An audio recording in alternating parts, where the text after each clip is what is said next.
एक शाम राजा अकबर अपने प्रिय बीरबल के साथ अपने शाही बगीचे की सैर के लिए निकले।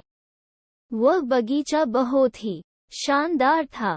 चारों ओर हरियाली ही हरियाली थी और फूलों की भीनी भीनी खुशबू वातावरण को और भी खूबसूरत बना रही थी।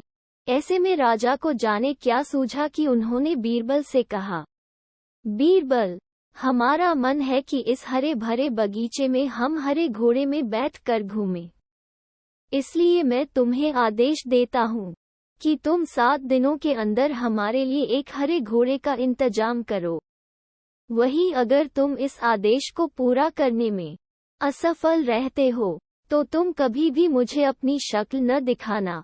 इस बात से राजा व बीरबल दोनों वाकिफ थे कि आज तक दुनिया में हरे रंग का घोड़ा नहीं हुआ है।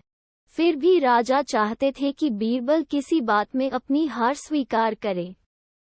इसी कारण उन्होंने बीरबल को ऐसा आदेश दिया। मगर बीरबल भी बहुत चालाक थे। वो भली भांति जानते थे कि राजा उनसे क्या चाहते हैं। इसलिए वो भी घोड़ा ढूंढने का बहाना बनाकर 7 दिनों तक इधर उधर घूमते रहे।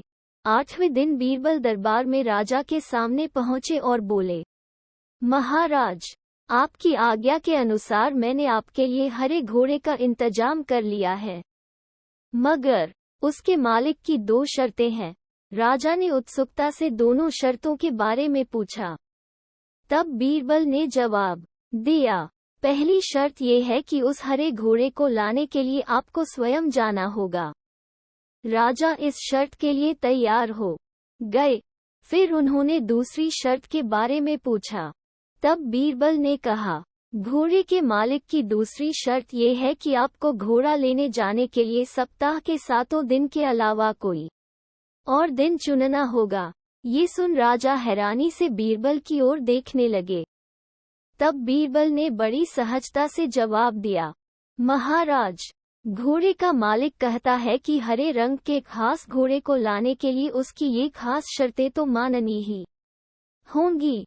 राजा अकबर बीरबल की यह चतुराई भरी बात सुनकर खुश हो गए और मान गए कि बीरबल से उसकी हार मनवाना वाकई में बहुत मुश्किल काम है।